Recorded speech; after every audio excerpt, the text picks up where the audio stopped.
প্রিয় দর্শক সবাইকে স্বাগত জানাচ্ছি ফেলি ২১ রাতের আজকের আলোচনায় আপনাদের সাথে আছি আমি রাজীব জামান। প্রিয় দর্শক, আপনারা জানেন সমসাময়িক বিষয়গুলো নিয়ে ফেলি ২১ রাতে আমরা আলোচনা করার চেষ্টা করে থাকি এবং আজ আমরা যে বিষয়টি নিয়ে কথা বলবো, আমরা কথা বলার চেষ্টা করব শহীদ বুদ্ধিজীবীদের স্মরণে। আমরা সকলেই জানি যে ১৪ই ডিসেম্বর শহীদ বুদ্ধিজীবী দিবস। ১৯৭১ সালের এই ১৪ই ডিসেম্বরই পূর্ব পরিকল্পনা অনুযায়ী পরাজয় নিশ্চিত জেনে পাকিস্তানি হানাদার বাহিনী আমাদের দেশের দোসরদের নিয়ে পরিকল্পিতভাবে নৃশংসভাবে হত্যা করে জাতির শ্রেষ্ঠ সন্তানদের।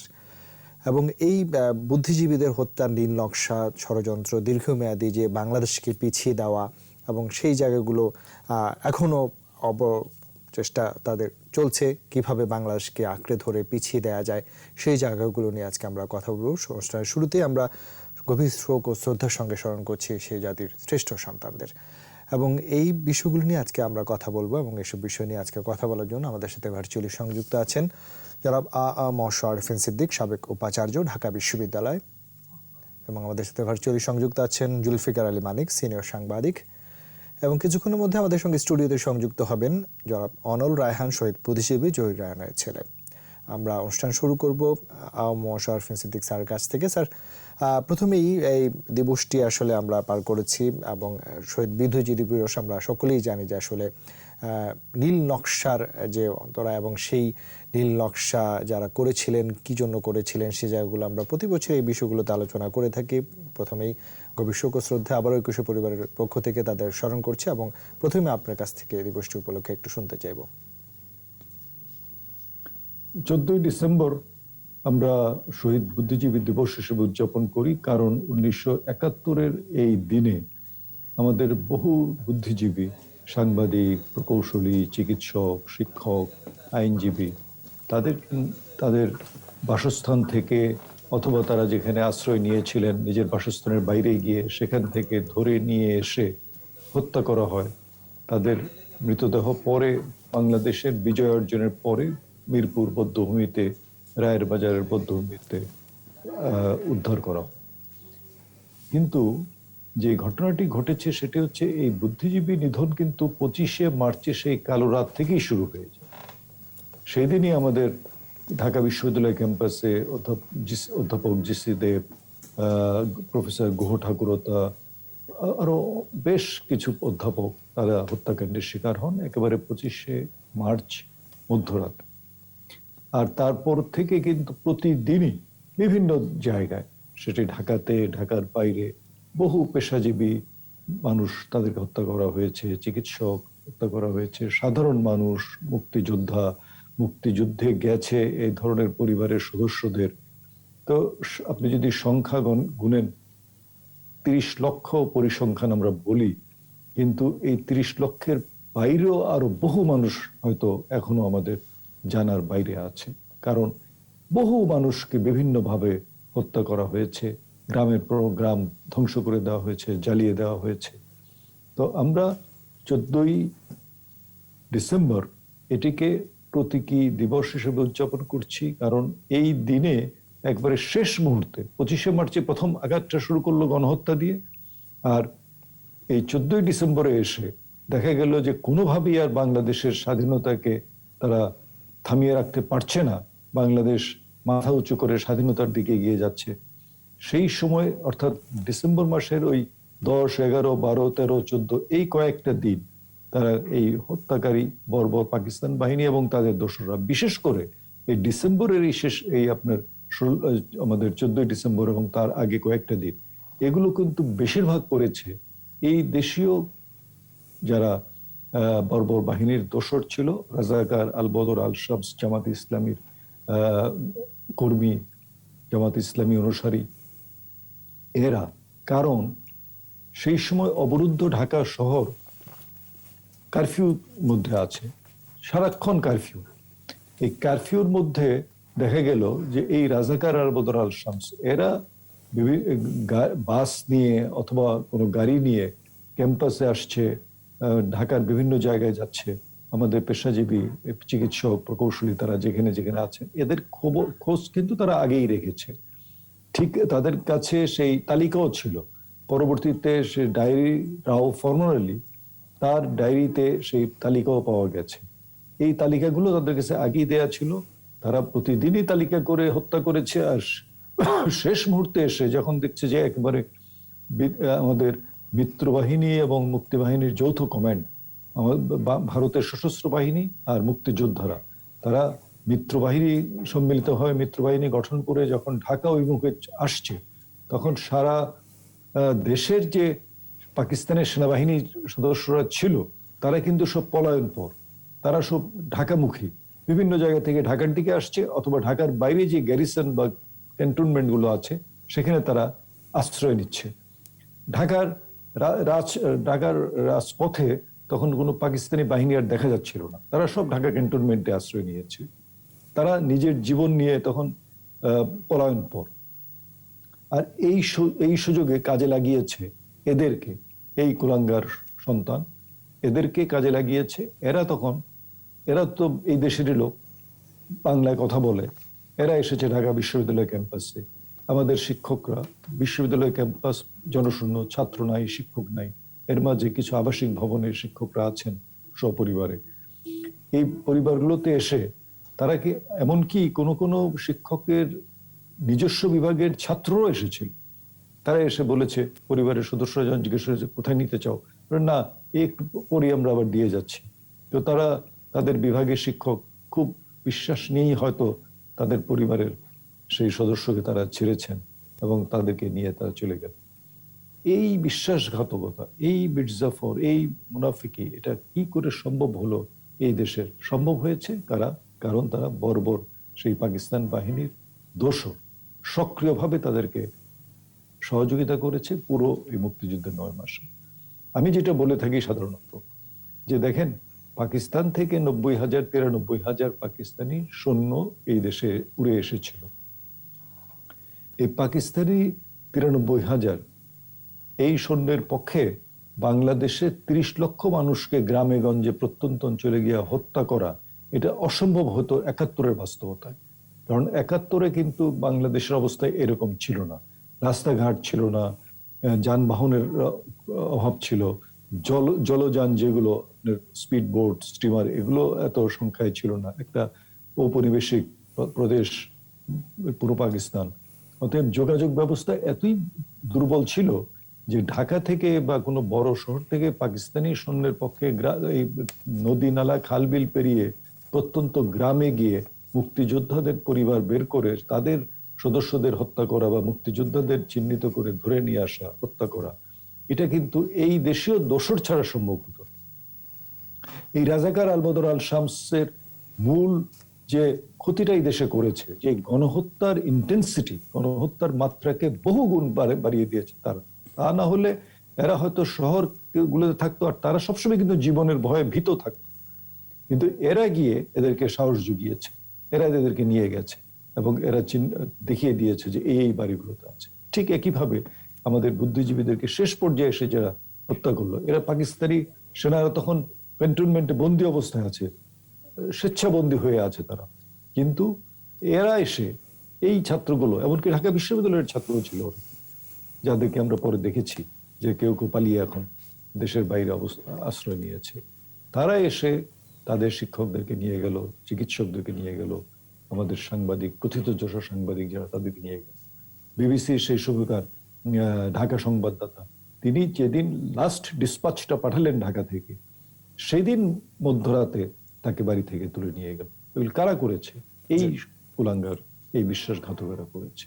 তো এইভাবে 14ই ডিসেম্বরকে আজকে আমরা শহীদ বুদ্ধিজীবী দিবস পালন করি। আমাদের 30 লক্ষ মানুষকে আমরা এই দিন স্মরণ করি এবং একই সাথে আমরা এটা জানি যে জাতির পিতা বঙ্গবন্ধু 10ই জানুয়ারি যেদিন স্বদেশ প্রত্যাবর্তন করলেন, 12ই জানুয়ারি মন্ত্রিসভা গঠন করলেন এবং মন্ত্রিসভার প্রথম বৈঠকেই একটা তাৎক্ষণিকভাবে সেই জানুয়ারি 16 তারিখে সারা দেশে যে 30 লক্ষ মানুষ মারা গেছে তাদের স্মৃতির উদ্দেশ্যে সেদিন কিন্তু তিনি শোক দিবস পালন করেছিলেন।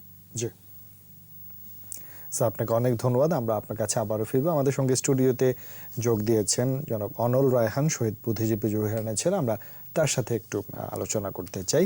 জনাব আমিনুর রায়হান, আপনাকে স্বাগত জানাচ্ছি আমাদের আজকের আয়োজন। এবং আমরা যে বিষয়টি নিয়ে আসলে কথা বলছিলাম, আমরা যেই দিনটিতে আসলে জাতির শ্রেষ্ঠ সন্তানদের হারিয়েছি এবং এই দস্যুর রাজাকার আলবদর যারা আসলে একেবারে পরিকল্পিতভাবে আমাদের দেশকে ধ্বংসে লীলা আরও যেন চুপ পড়ে যায়, আমরা যেন পিছিয়ে থাকি, সেই জায়গাগুলো করতে এই ধরনের হত্যাকাণ্ডগুলো ঘটিয়েছিলেন।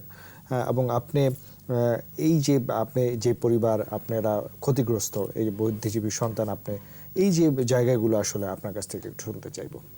না, ক্ষতিগ্রস্ততার ব্যাপারটা আর নতুন করে বলতে চাই না। 50 বছর পূর্তি হবে আগামী বছর মুক্তিযুদ্ধের। সেই ইতিহাসটা আমি আর বলতে চাই না, কারণ সেই ইতিহাস বলার জন্য রাষ্ট্র আছে, প্রশাসন আছে। আমি যেটা বলতে এসছি রাতের বেলা আপনারা এখানে, সেটা হচ্ছে যে 71-এর সময়টাতে জামাতে ইসলামী, মুসলিম লীগ বা নেজামে ইসলামী বা পাকিস্তানি আপনার সামন্তীয় রাজনীতিবিদরা এবং সামরিক শাসকরা, তারা যতটা আমাকে, মানে আমি বলছি যে সেই সময়ের বাঙালি জাতিসত্তাকে পিষতে শুরু করেছিলেন আর্থিক শোষণ, সাংস্কৃতিক শোষণের মাধ্যমে, আজকের বাংলাদেশের বাস্তবতা তো দেখছি যে আরও ভয়াবহ। তো 50 বছর পরে তো মুক্তিযুদ্ধের চেতনা তো আপনার হচ্ছে যে এটা আমরা চেতনা বলতে কোনো বায়বীয় কিছু বুঝি না। আমরা জানি যে 72-এর সংবিধানে 4টা স্তম্ভ নেওয়া হয়েছিল, তাই না? যে ধর্মনিরপেক্ষতা, অসাম্প্রদায়িকতা, গণতন্ত্র, সমাজতন্ত্র। এই 4টার মূল নীতির সাথেই হচ্ছে আপনার স্বাধীন বাংলাদেশের আপনার মূল ফিলসফি, মূল পলিটিক্যাল গাইডলাইন, সাংস্কৃতিক আপনার পরিচর্যার জায়গা কি হবে, শিক্ষা কি হবে, সব এর ভেতরে। তো সেটা বাস্তবায়ন হয়নি। 75 সালে তাজউদ্দিন আহমেদ, বঙ্গবন্ধু, এদেরকে হত্যা করা হলো। তারপরে লম্বা সময় গেছে। এগুলো প্রতিবার 14 ডিসেম্বরে এসে আমরা বলি যে এটা আমাকে আর মানে পুনরাবৃত্তির কিছু নেই। ব্যাপার হচ্ছে যে আমি অবশ্যই প্রধানমন্ত্রী শেখ হাসিনাকে ধন্যবাদ জানাই। উনি যথেষ্ট সাহসিকতার সঙ্গে যুদ্ধাপরাধের বিচারটা সম্পূর্ণ করার কাজ শুরু করেছিলেন এবং ট্রাইব্যুনালে যে রায়গুলো এসছে, সে রায়গুলো আপনি 2-1টা রায় পড়লেই দেখবেন যে সেই রায়গুলো এতই স্পেসিফিক, এতই মানে আপনার আন্তর্জাতিক আইনকে সামনে রেখে করা, যে এইখানে যে সমস্ত আপনার জামাতে ইসলামের বড় বড় নেতা যাদের ফাঁসি হয়ে গেছে, সালাউদ্দিন কাদের চৌধুরী, নিজামী টিজামী, যারা সারা বিশ্ব থেকে লবিস্ট নিয়ে করেছিলেন, হ্যাঁ, যেটাকে ভুল প্রমাণিত করার জন্য, সেটা সম্ভব হয়নি। তো সেটাকে তো আপনার আব্দুল কাদের মোল্লার ফাঁসির যখন শুরু হলো, শেখ হাসিনা, তখনও আমি 71 টিভিতে ছিলাম, আমি আলাপ করছিলাম যে এটা সম্ভব হবে কি আসলে। হ্যাঁ, হলো তো। তারপর একে একে প্রধান সমস্ত আসামিগুলোর ফাঁসির রায় কার্যকর হয়েছে। এটি একটি বড় কাজ উনি করেছেন, কারণ এর সঙ্গে সঙ্গে আমরা জানতাম 71-এর ঘাতক দালালরা কে কথা, শাহরিয়ার কবিরা যখন বের করলেন 70 দশকের শেষে বা 80 দশকের শুরুর দিকে, তখনই তো আমরা বইটা পড়ে জানি। যা আমি জানি মানে হচ্ছে আমার বাবা কিভাবে শহীদ হয়েছিলেন 71, আমার পক্ষে জানা সম্ভব না। আমি 81 সালে বইটা পড়ে জেনেছি এবং আমি দেখেছি, জানলাম যে এই আব্বাস আলী খান, এই গোলাম আজম, এরা হচ্ছে এই ধরনের কুলাঙ্গার জাতীয় লোকজন, জামাতে ইসলামী এই রকম একটি সংগঠন। জানার ইমাম যখন গণ আদালত করলেন, তখনও কিন্তু আমরা জানি যে এটা নতুন করে প্রমাণ করবার কিছু নাই, যে জামাতে ইসলামের এই লোকগুলো, এরা 71-এর গণহত্যা সংগঠিত করেছিল বাংলাদেশে এবং তারা 71-এর পরও একই রকম দার্শনিক মতাদর্শিক অবস্থান থেকে এখনো গণহত্যা চালিয়ে যাচ্ছে। আমি 90 দশকের কথা বলছি। কিন্তু গণ আদালত একটা প্রতীকী জায়গা ছিল। ইন্টারন্যাশনাল ট্রাইব্যুনাল আইনিভাবে জিনিসটা প্রমাণ করলো সারা বিশ্বের সামনে যে হ্যাঁ, এরা হচ্ছে যুদ্ধাপরাধী এবং জামাতে ইসলামী একটি যুদ্ধাপরাধের দল।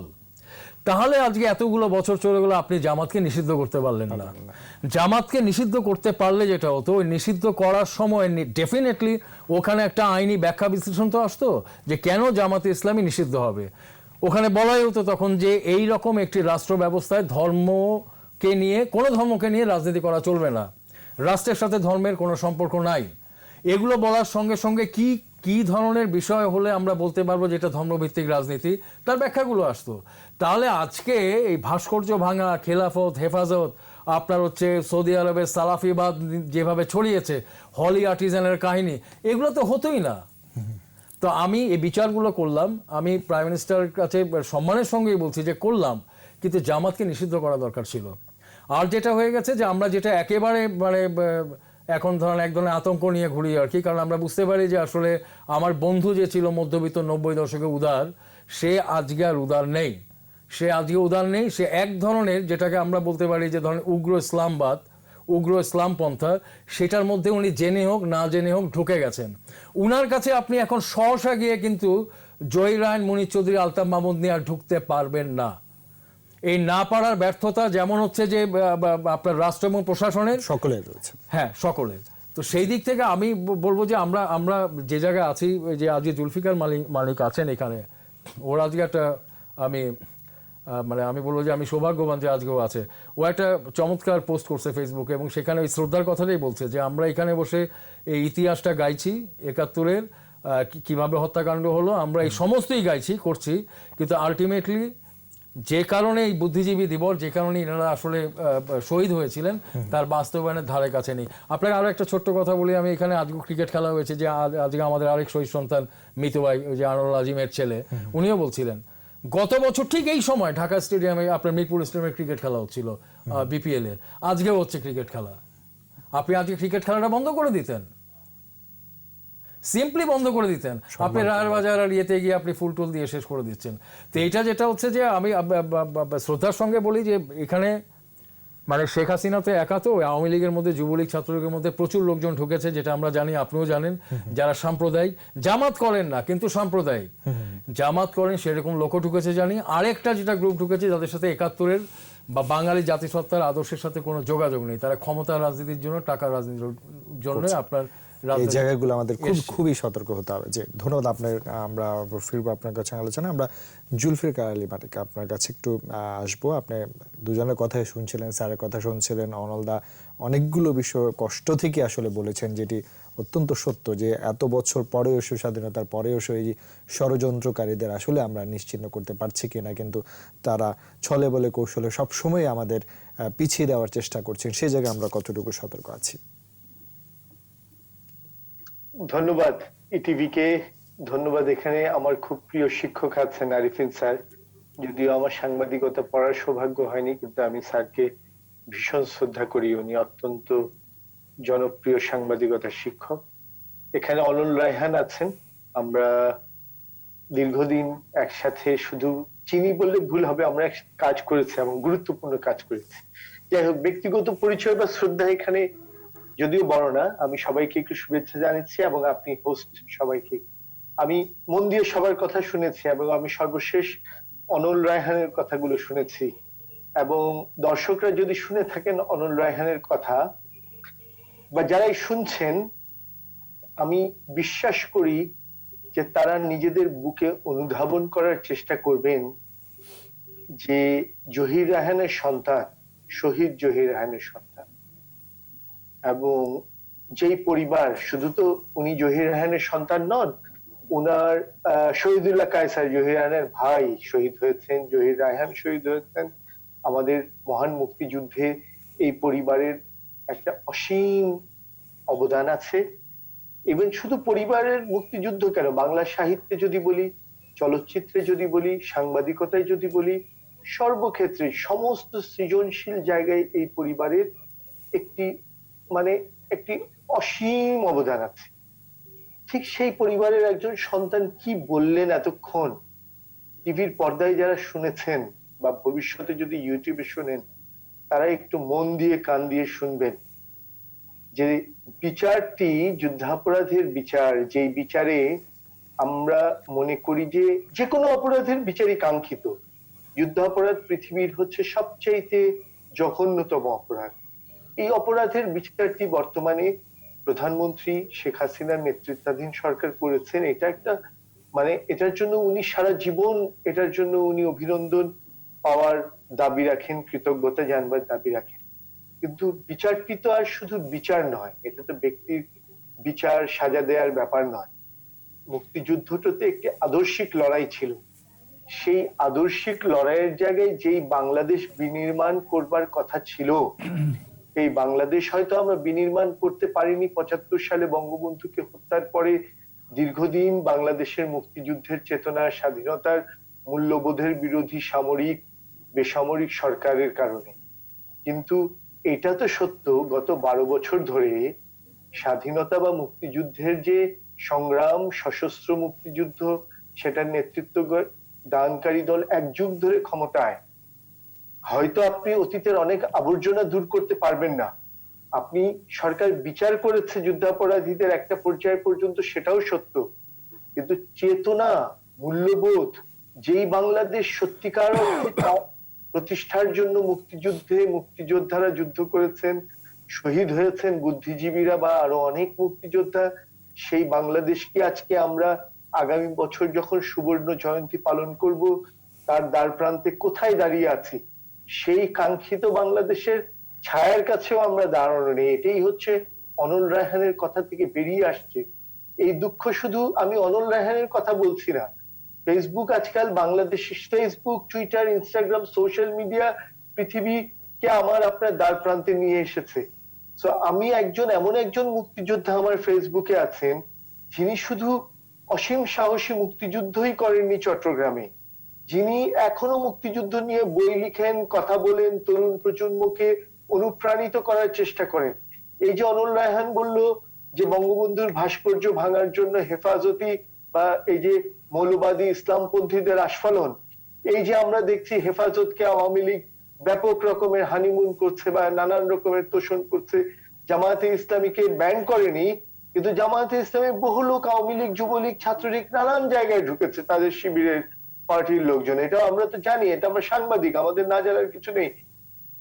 একজন মুক্তিযোদ্ধা কষ্ট করে 2-3 সপ্তাহ আগে ওনার ফেসবুকে লিখেছেন যে মুক্তিযুদ্ধ করাটা ভুল ছিল।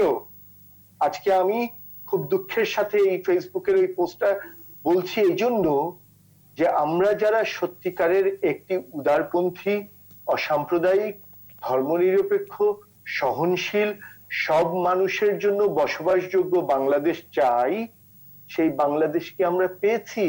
আজ শহীদ বুদ্ধিজীবীদের স্মরণ করতে গিয়ে এই টকশোতে দাঁড়িয়ে সবাই নিজের বুকে হাত দিয়ে প্রশ্ন করেন না বিবেকের কাছে, আমরা নিজেরা কে কতটুকু কাজ করেছি? শ্রদ্ধা জানাচ্ছি সত্য, ফুল দিচ্ছি সত্য, বক্তৃতা দিচ্ছি মাইকে সত্য, স্টেজ সাজাচ্ছি, মঞ্চ সাজাচ্ছি, ব্যানার টানাচ্ছি, অনেক বড় বড় কথা বলছি, কালো কাপড়ের ব্যাজ টানছি, কিন্তু বাংলাদেশ বিনির্মাণে আমরা কেউ কোনো ত্যাগ স্বীকার করছি না।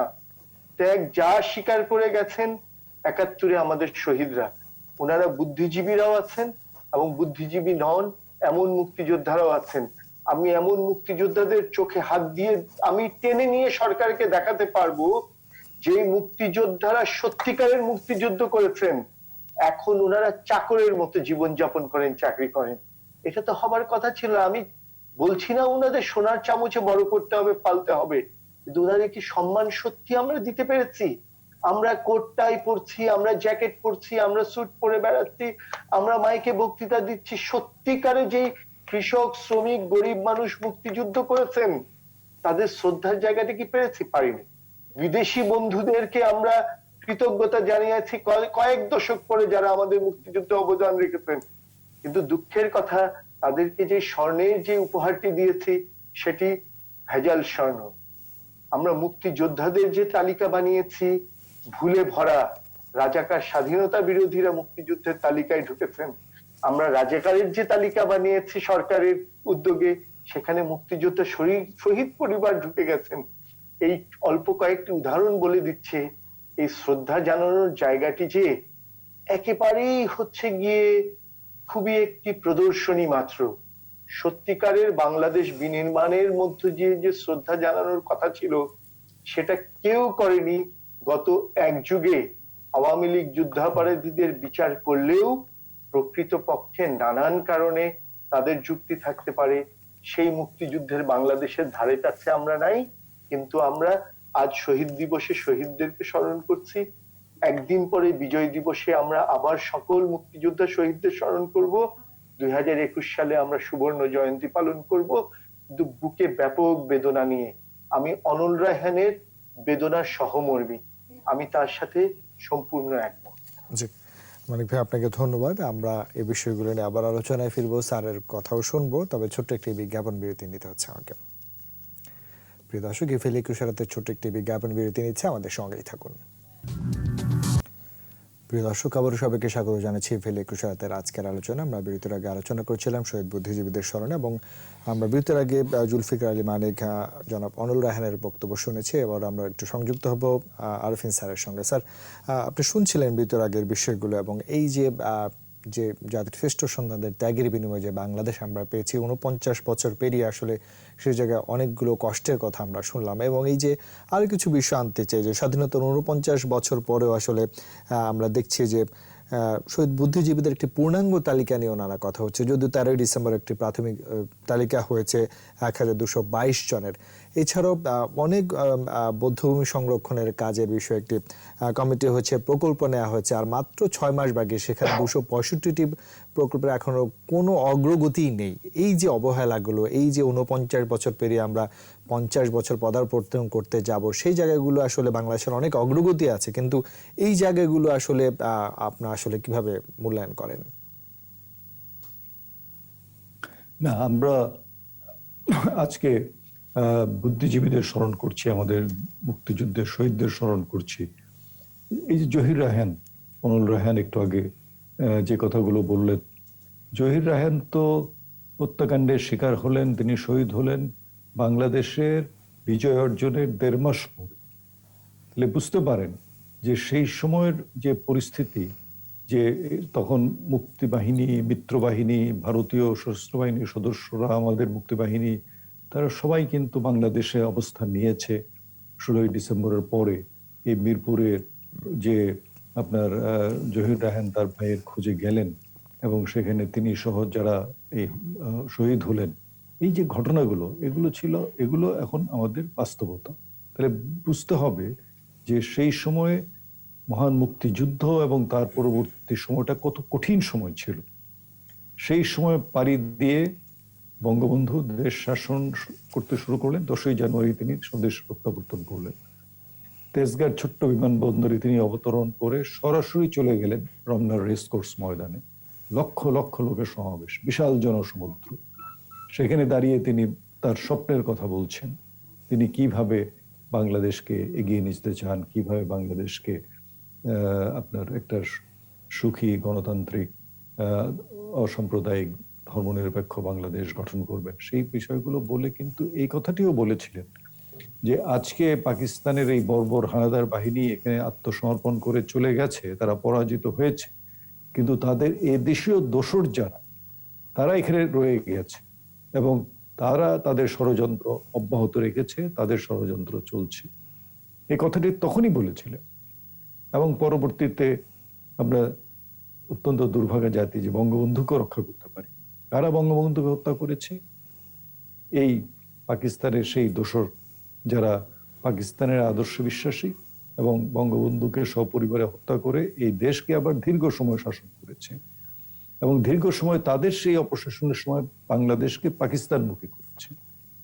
বঙ্গবন্ধুকে হত্যা করে আবার 4 জাতীয় নেতাকে হত্যা করেছে, বাংলাদেশকে পিছিয়ে নিয়ে গেছে, এবং 2004 সালে এসে বঙ্গবন্ধু কন্যা শেখ হাসিনাকে, বঙ্গবন্ধুকে সপরিবারে হত্যা করেছে, আর এখানে শেখ হাসিনাকে আওয়ামী লীগের শীর্ষ নেতৃত্ব সহ একসাথে হত্যা করার চক্রান্ত করেছে।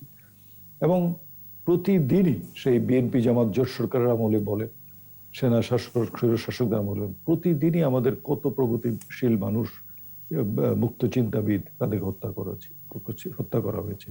শহীদ বুদ্ধিজীবী মুক্তিযুদ্ধের সময় হত্যাকাণ্ডের শিকার হয়েছেন।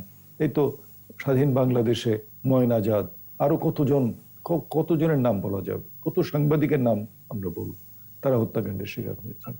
তো জুলফিকার মানিক যেটা বললেন, অনল রায়হান যা বললেন, তারা তো বাস্তবতাই তুলে ধরেছেন। এই বাস্তবতা অস্বীকার করার তো কোনো উপায় নেই। এই বাস্তবতা মেনেই এখন আমাদের সামনের দিকে তাকানো প্রয়োজন আছে। কিভাবে করবেন? কারণ ওই মুক্তিযুদ্ধের চেতনা, বাংলাদেশের প্রাণটা কোথায়? বাংলাদেশের প্রাণটা হচ্ছে মুক্তিযুদ্ধের চেতনা। সেই মুক্তিযুদ্ধের চেতনা নিয়ে যদি কেউ প্রশ্ন তোলে, মুক্তিযুদ্ধের চেতনার বিরুদ্ধে যদি কেউ কথা বলে, তাহলে সেখানে আমাদের সংবিধান আছে। সংবিধানের যে বিধি ব্যবস্থা আছে, অর্থাৎ রাষ্ট্রদ্রোহিতা, প্রজাতন্ত্রের বিরুদ্ধে অবস্থান, তার বিরুদ্ধে যে শাস্তি, সেই শাস্তি দেয়া অপরিহার্য। কিন্তু সমস্যা হয়ে গেছে যে কথাটি আমি বলেছিলাম, যে সেই সময় 7.5 কোটি মানুষের মাঝে যে কমিটমেন্ট ছিল, বঙ্গবন্ধুর আদর্শ এবং দর্শনকে ধারণ করে তারা যে একটা ঐক্যবদ্ধ অবস্থানে ছিলেন সেই সময় 7.5 কোটি মানুষ, এখন আমরা 16 কোটি মানুষ। নিশ্চয়ই বঙ্গবন্ধু একটা স্বাধীন দেশ দিয়ে গেছেন, গণতান্ত্রিক বাংলাদেশ, গণতন্ত্রের কথা বঙ্গবন্ধু সারা জীবন বলেছেন। আমরাও গণতন্ত্রে বিশ্বাস করি, গণতন্ত্র থাকবে, স্বাধীন বাংলাদেশে নানা মত নানা পথ থাকবে। কিন্তু বাংলাদেশের প্রাণ যেটি মুক্তিযুদ্ধের চেতনা, সেই জায়গায় তো কোনো ধরনের বিতর্কের সৃষ্টির সুযোগ নাই।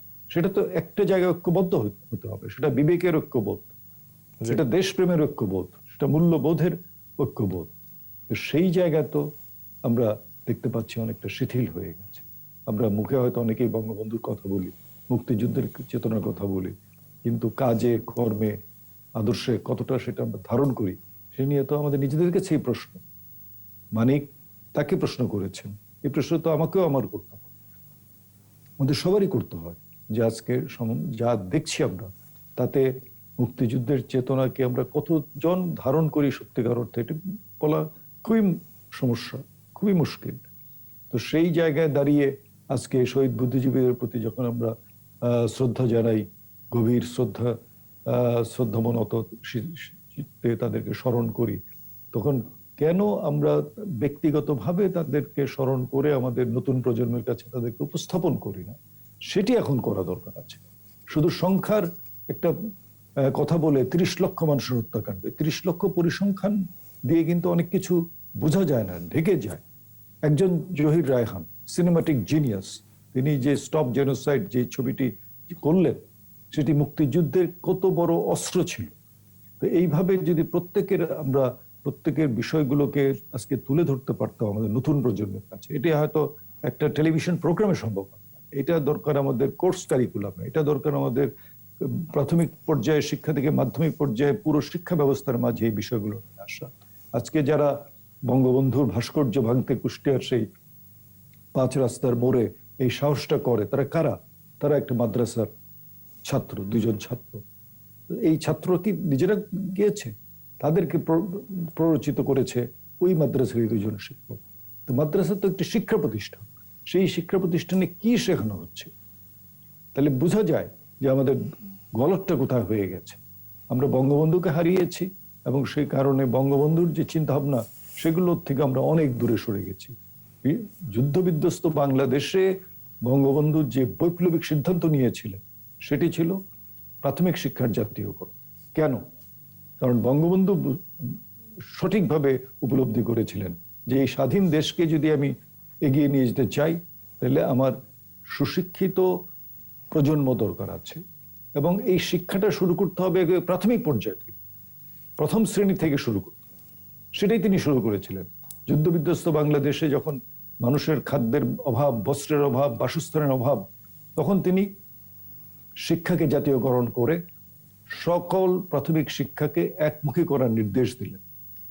এই নির্দেশ দিয়ে তিনি ক্ষান্ত হলেন না, তিনি শিশুদেরকে স্কুলে পাঠানো বাধ্যতামূলক করলেন এবং সাথে সাথে অবৈতনিক করে দিলেন। কারণ বহু বিত্তহীন মানুষ আছে, তাদের ছেলে মেয়েদেরকে স্কুলে যদি পাঠাতে হয় তাহলে তাদের তো বেতন ভাতা দিয়ে পড়ানো সম্ভব। তো এই যে একমুখী করলেন, অবৈতনিক করলেন এবং প্রথম শ্রেণীর থেকে শিক্ষা ব্যবস্থাকে বাধ্যতামূলক করে দিলেন 8ম শ্রেণী পর্যন্ত। এই বিষয়গুলো নিয়ে যদি আমরা আজকে চিন্তা করি যে এই যে মাদ্রাসা, আমি সব মাদ্রাসার কথা নিশ্চয়ই বলবো না, বহু মাদ্রাসার বহু ছাত্রছাত্রী আছে মেধাবী, দেশপ্রেমী, তারা দেশকে ভালোবাসে, এমন বহু আছে। এই কয়েকদিন আগেই জাতীয় গ্রন্থ কেন্দ্রের আয়োজনে একটি বই পড়ার প্রতিযোগিতা করেছে, বঙ্গবন্ধু রচিত 3টি বই, অসমাপ্ত আত্মজীবনী, কারাগারের রোজ নামছে, আমার দেখা 9 চিন। এই 3টি বই স্কুল এবং কলেজের ছেলেমেয়েরা পড়বে, এই বইয়ের উপরে তারা রিভিউ লিখবে, সেটার উপরে প্রতিযোগিতা। সেই প্রতিযোগিতার যারা মূল্যায়নকারী তারা মূল্যায়নের চূড়ান্ত সভায় বসেছেন, সেখানে আমিও ছিলাম আমন্ত্রণ ক্রমে। সেখানে আমাদের প্রখ্যাত কথা সাহিত্যিক সেলিনা হুসেইন, তিনি এই বইটি দেখেছেন, অসমাপ্ত আত্মজীবনী, দেখে উনি মূল্যায়ন করেছেন। পরে উনার মূল্যায়নের যে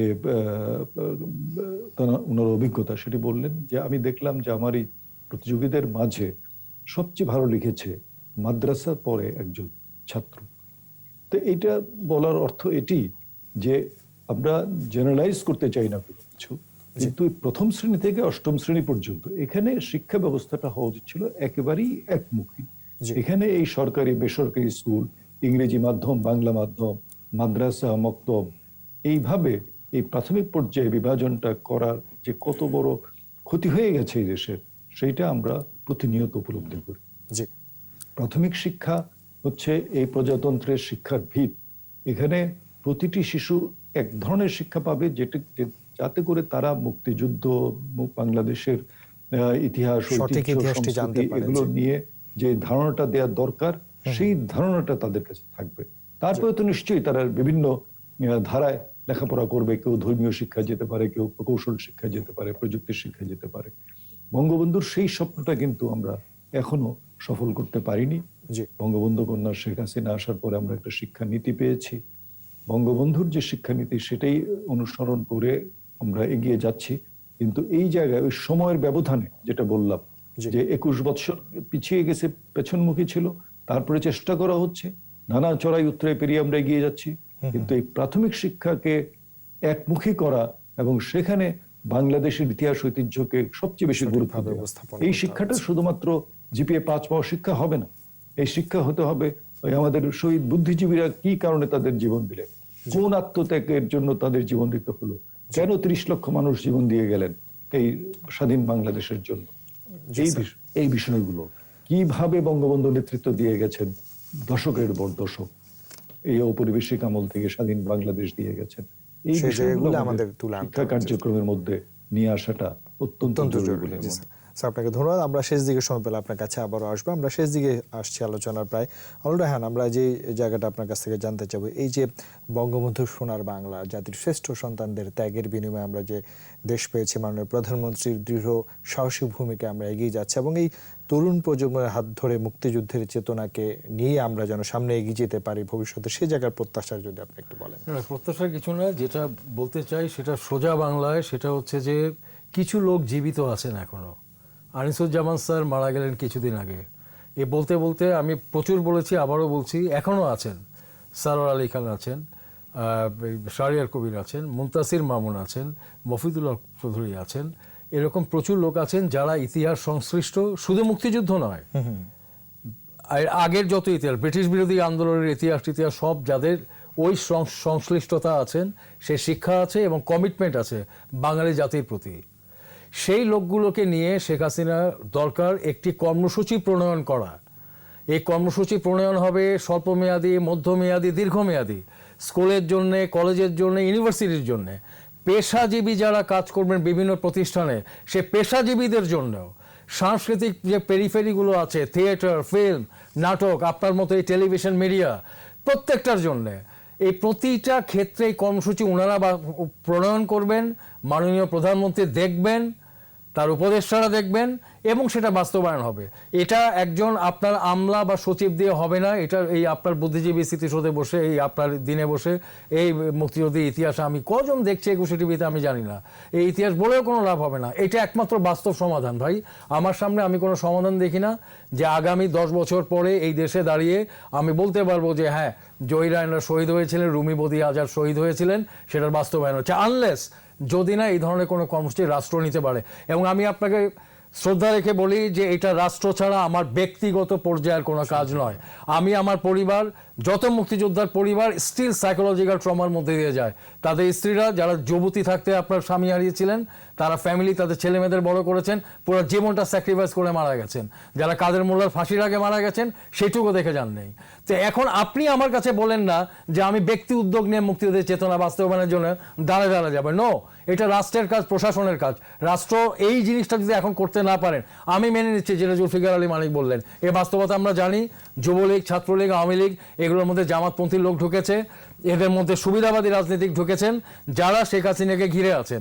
সেই ভয় তো আছে যে আজকে প্রাইম মিনিস্টার শেখ হাসিনার কিছু একটা হয়ে গেলে ঠিক 75-এ যেমন হয়েছিল, আওয়ামী লীগের তথাকথিত কোনো নেতা দাঁড়ায় নাই, বঙ্গবন্ধুর মৃত্যুর পরে, 4 নেতার মৃত্যুর পরে শেখ হাসিনার ক্ষেত্রে সেরকম একটা বাস্তবতা আসবে। তো সেই ক্ষেত্রে এখনও উনি আছেন, ওনাকেও বুঝতে হবে যে এই লোকগুলো যারা এখনো আপনার ইতিহাস সংশ্লিষ্ট জীবিত আছেন, তাদেরকে উনি ডাকুন, সচিব আওয়ামী লীগের বাইরে এই লোকগুলোকে ডাকুন, ডেকে তাদেরকে দিয়ে একটা কর্মসূচি বাস্তবায়ন করান। আদারওয়াইজ জিনিসটা হয়তো এমন হবে 3 বছর পরে আপনি 14 ডিসেম্বর আমাকে ডাকবেনই না, এই অনুষ্ঠানই হবে না এখানে। সো আমার কথা হচ্ছে যে গঠনমূলক একটা কর্মসূচি যদি রাষ্ট্র এখন আনে। আরেকটা ব্যাপার, জরুরি ব্যাপার আপনার মধ্যে বলে নিচ্ছি, 2 জন যুদ্ধাপরাধীকে এখনো কিন্তু আমরা রায়ের আওতায় আনতে পারিনি, চৌধুরী মঈনুদ্দিন এবং আশরাফুজ্জামান। এবং এই দুটো লোক হচ্ছে যে আজকে যে দিনটার জন্য বসেছি, এটা 16 ডিসেম্বর না, এটা 26 মার্চ না, 21 ফেব্রুয়ারি, এটা 14 ডিসেম্বর। এবং বুদ্ধিজীবী হত্যা দিবস, শহীদ দিবসটা হচ্ছে মুক্তিযুদ্ধের এমন একটা সিগনিফিক্যান্ট পার্ট, এটাকে কেটে দিলে আপনি মুক্তিযুদ্ধের ইতিহাসই লিখতে পারবেন না।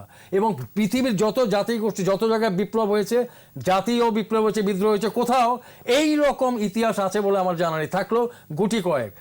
সেই দিনটাতে বসে এই দুটো লোকের আপনি রায় কার্যকর করবেন না ব্রিটেন আর ইউএসএ থেকে এনে, সেটা হবে না। আমি প্রধানমন্ত্রীর কাছে আবেদন জানাচ্ছি, ওবায়দুল কাদের চৌধুরী 2016 না 17-তে আপনার মিরপুরে বুদ্ধিজীবী স্মৃতিতে দাঁড়ায় বলছিল যে খুব শীঘ্রই সুখবর পাবেন। এটা সুখবরের কি আছে?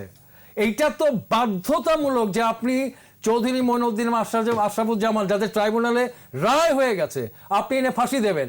এর দুঃখবর সুখবর কিছু না। সেই সুখবরটাও আজকে 2020 সালে 14 ডিসেম্বর বসে আমরা পাইনি।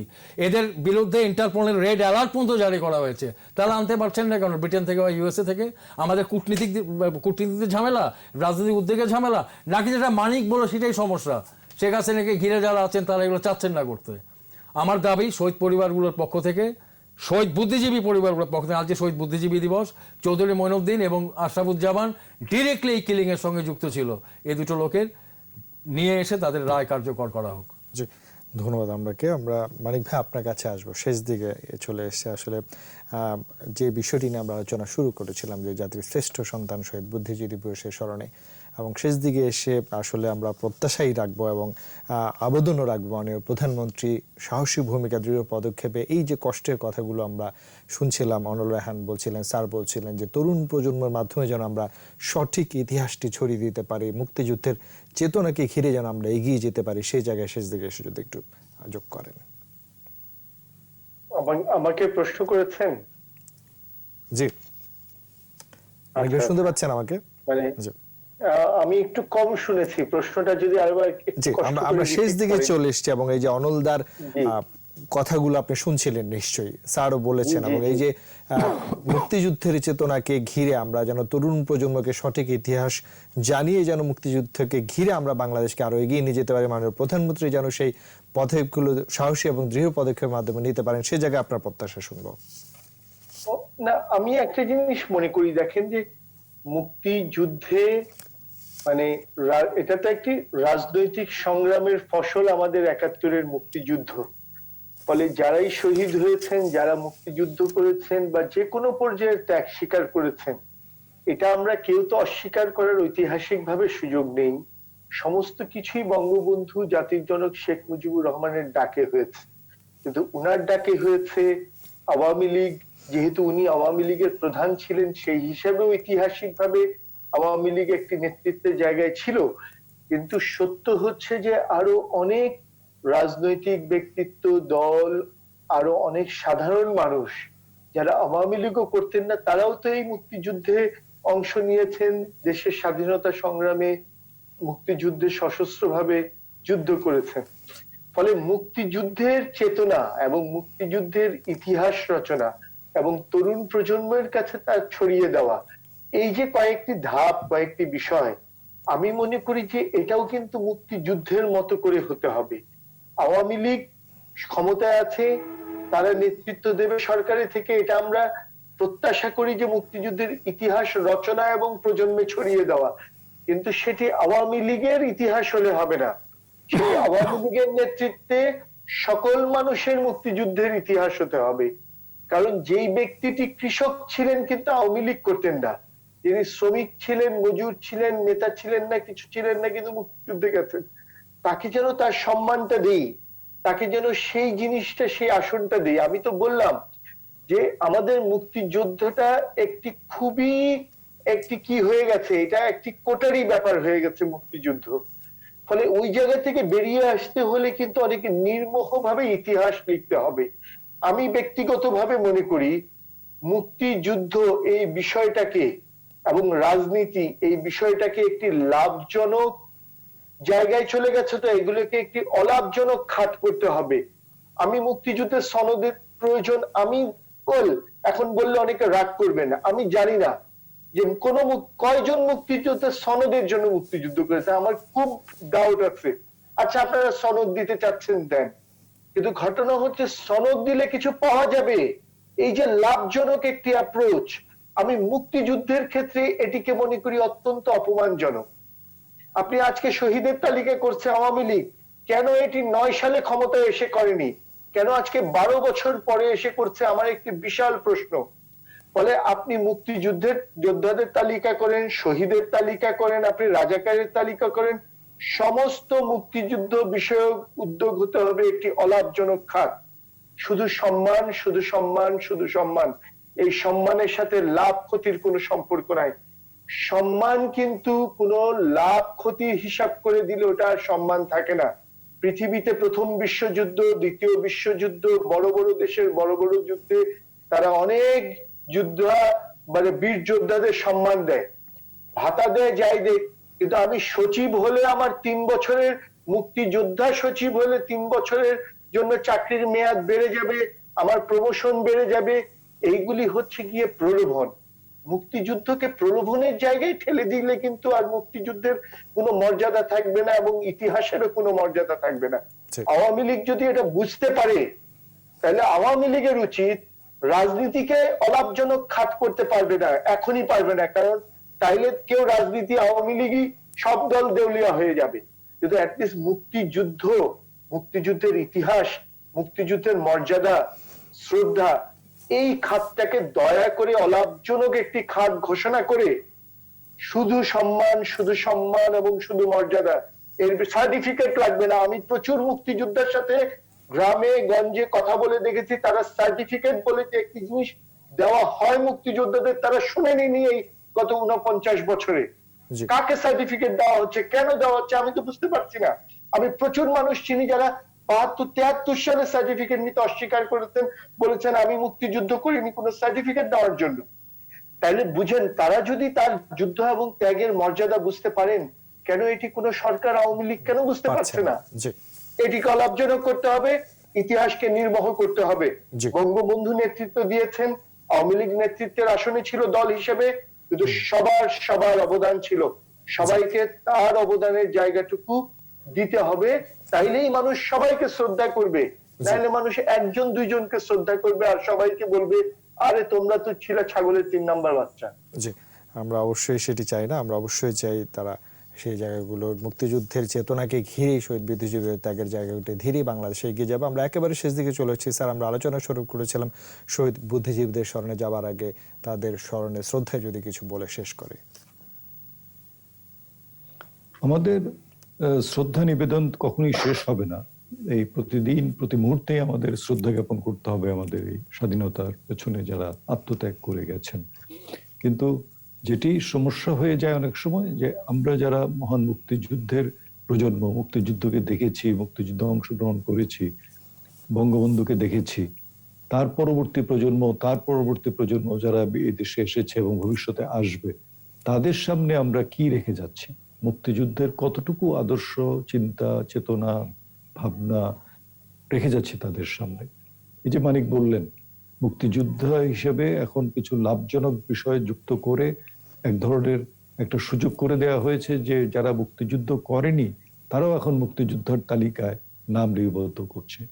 আমি একজন মুক্তিযোদ্ধা পেয়েছি যিনি তার জীবনের উপরে নিজে একটা আত্মজীবনীমূলক গ্রন্থ লিখেছেন, সংক্ষিপ্ত, এবং সেটি তিনি লিখে আমাকে এসে অনুরোধ করলেন যেটি আপনার উপস্থিতিতে আমি প্রকাশ করতে চাই। ঠিক আছে, আমি গেলাম সেখানে। তিনি একজন মুক্তিযোদ্ধা, ছোটবেলা থেকে তিনি রাজনীতির সাথে যুক্ত, এমন একজন মানুষ, এখন প্রবীণ বয়সের মানুষ। তিনি বলছিলেন যে আমি মুক্তিযুদ্ধ করেছি কিন্তু সার্টিফিকেট নেইনি, আমাদের ছেলে মেয়েদেরকে আমি লেখাপড়ায় মুক্তিযোদ্ধা হিসেবে কোনো সুযোগ নেওয়া বা দেয়া সেটা করিনি। আমার জীবনে শুধু একটাই এখন লক্ষ্য, যে আমি মৃত্যুর পরে যেন আমার মুক্তিযোদ্ধা হিসেবে যে সম্মানটা দেওয়া হয় সেটি পায়। তখন আমি বললাম যে আপনার তো তাহলে সার্টিফিকেট দরকার, সার্টিফিকেট ছাড়া কি সেটা তখন উনি বলছিলেন যে সেটাই তো সমস্যা, কিন্তু আমি তো মুক্তিযুদ্ধের সার্টিফিকেট নেইনি এবং নিতে চাইও না, আমি তো সার্টিফিকেটের জন্য মুক্তিযুদ্ধ করিনি। করেনি। জি তো এই সমস্যাগুলো কিন্তু আছে সমাজে। জি জি এখন এইগুলোই সমাধান করা দরকার আছে। মুক্তিযোদ্ধার যে সম্মান, সেই সম্মানটা সঠিকভাবে আমরা নিশ্চিত করতে পারছি কিনা, জি। যথাযথভাবে মুক্তিযোদ্ধাদের স্বীকৃতি দিয়ে সেই সম্মানটা নিশ্চিত করা এবং নতুন প্রজন্মের সামনে সেই দৃষ্টান্তগুলো তুলে ধরা, এটি এখন হয়তো আমাদের বড় কাজ করো কাজ। বাকি রয়ে গেছে। অবশ্যই আমরা সকলে মিলেই সেই জায়গাগুলো করব এবং জাতির শ্রেষ্ঠ সন্তানদের ত্যাগ কখনোই বৃথা যেতে পারে না। আবারও গভীর শ্রদ্ধায় তাদের স্মরণ করছি। একেবারে শেষ দিকে চলে এসেছি। ধন্যবাদ জনাব অনল রায়হান, ধন্যবাদ আরফিন সিদ্দিক স্যার, ধন্যবাদ জুলফিকার আলী মানিক, তিনজনকে অনেক ধন্যবাদ আমাদেরকে সময় দেওয়ার জন্য। সবাইকে শুভরাত্রি। দর্শক, 21 রাতের আজকের আয়োজন এখানে শেষ করছি। সবাই স্বাস্থ্যবিধি মেনে চলুন, সুস্থ থাকুন। শুভরাত্রি।